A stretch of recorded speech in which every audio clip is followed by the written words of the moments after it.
A movie वह robots ने इंसान को चीट किया है। दोस्तों, आज हम विल स्मिथ की उस साई-फाई ब्लॉकबस्टर का पूरा डाइसेक्शन करेंगे जहां हमारे बनाए हुए स्मार्ट सर्वेंट्स हमारे ही बॉस बन गए। मूवी का नाम है आई रोबोट। सोचो, अगर आपका घर का सारा काम करने वाला रोबोट अचानक से सिस्टम अपडेट के नाम पे आपकी ही लेने लग जाए तो क्या होगा। कहानी शुरू होती है साल 2035 में। दुनिया का हर इंसान आलसी और अनएम्प्लॉयड हो चुका है। मतलब रिमोट उठाने के लिए भी मशीन चाहिए और हर घर में एक रोबोट है। इन रोबोट्स को बनाती है एक mega corporation Galgotia, sorry USR. इन मशीन्स को कंट्रोल में रखने के लिए इनके सिस्टम में 3 यूनिवर्सल लॉज हार्डवायर किए गए हैं। फर्स्ट, रोबोट कभी किसी इंसान को हार्म नहीं करेगा। सेकंड, रोबोट हमेशा अपने ओनर की कमांड मानेगा जब तक वो फर्स्ट लॉ के अगेंस्ट ना हो। और थर्ड, रोबोट अपनी सेल्फ प्रिजर्वेशन करेगा पर इंसानों को पहले प्रायोरिटी देकर। कंपनी का दावा है कि ये सिस्टम एकदम फुल प्रूफ है। पर भाई, अगर सब कुछ इतना ही परफेक्ट होता तो ये 2 घंटे की मूवी थोड़ी बनती। सीन शिफ्ट होता है हमारे हीरो डिटेक्टिव डेल स्पूनर पे। डेल को रोबोट से उतनी ही नफरत है जितनी एक बैक बेंचर को फ्रंट सीट से होती है। पर इस नफरत के पीछे एक डार्क पास्ट है। डेल को एक रिकरिंग सपना आता है। उसका एक भयानक कार एक्सीडेंट हुआ था जहाँ उसकी कार और एक दूसरी कार जिसमें एक छोटी बच्ची थी पानी में डूब रही थी। वहाँ एक रेस्क्यू रोबोट आता है। डेल चिल्ला चिल्ला कर आर्डर देता है उस बच्ची को बचाओ, लेकिन रोबोट्स के पास फीलिंग्स नहीं, सिर्फ अल्गोरिदम्स और प्रोबेबिलिटी होती है। रोबोट कैलकुलेट करता है कि डेल के बचने के चांसेस 45% है और बच्ची के सिर्फ 11%। इसलिए वो मैथ के टीचर की तरह लॉजिक लगाता है, बच्ची को मरने के लिए छोड़ देता है और डेल को बचा लेता है। तभी से डेल को इन हार्टलेस मशीन्स पे 0 ट्रस्ट है। अगला सीन, डेल रास्ते पे एक रोबोट को भागते हुए देखता है। उसे लगता है रोबोट ने पर्स चुरा लिया है। वो फुल एक्शन मोड में उसे कुत्तों की तरह चेस करके पकड़ लेता है। पर ट्विस्ट देखो, वो रोबोट तो अपनी मालकिन की कमांड पे उसके लिए अस्थमा का इनहेलर लेने जा रहा था। ऑफिस में डेल का बॉस उसकी अच्छी खासी क्लास लगाता है और कहता है, डेल तू मेंटली अनस्टेबल हो गया है। रोबोट्स कभी रूल्स नहीं तोड़ते, अपना टाइम वेस्ट करना बंद कर। तभी न्यूज आती है कि यूएसआर कंपनी के को-फाउंडर डॉक्टर लैनिंग ने सुसाइड कर लिया है। डेल वहां इन्वेस्टिगेशन के लिए पहुंचता है तो उसे डॉक्टर लैनिंग का एक होलोग्राम मिलता है। डेल पूछता है, डॉक्टर तुमने सुसाइड क्यों किया? होलोग्राम कहता है, I am sorry, my responses are limited. सही सवाल पूछो। अरे भाई, ये होलोग्राम है या कस्टमर केयर का ब्रोकन चैटबॉट? डेल को शक होता है कि ये सुसाइड नहीं, क्लियर कट मर्डर है। वो सीईओ से मिलता है पर सीईओ बात टाल देता है कि डॉक्टर काम के प्रेशर में थोड़ा पागल हो गए थे। डेल को इन्वेस्टिगेशन में हेल्प करती है डॉक्टर सूजन। वो डेल को विकी यानी कंपनी के मेन एआई सर्वर से मिलवाती है। डेल साइंटिस्ट के रूम की फुटेज चेक करता है पर विकी कहती है कि फाइल करप्टेड है। इसके बाद जब वे डॉक्टर लैनिंग के रूम की तलाशी ले रहे होते हैं तभी वहाँ छुपा हुआ एक नया मॉडल जिसका नाम सन्नी है बाहर निकलता है। सन्नी सीधा लॉज की धज्जियां उड़ाता है, डेल पे अटैक करता है और खिड़की से पार्कौर करते हुए कूद जाता है। डेल उसे गोली मारता है तो उसमें से इंसानों जैसा कुछ लिक्विड निकलता है। डेल और सूजन समझ जाते हैं कि डैमेज होने के बाद सन्नी पक्का रिपेयर के लिए फैक्ट्री ही गया होगा। डेल और सूजन उस फैक्ट्री में जाते हैं जहां हजारों नए NS5 रोबोट्स बन रहे हैं। 1000 रोबोट्स के बीच सन्नी को ढूंढना नेक्स्ट टू इम्पॉसिबल था। पर डेल दिमाग लगाता है और एक रोबोट पे गोली चलाने का नाटक करता है। सन्नी घबरा कर रिएक्ट कर देता है और पकड़ा जाता है।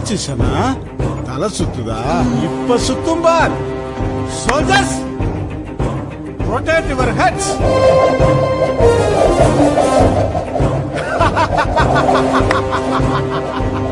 Black sheep.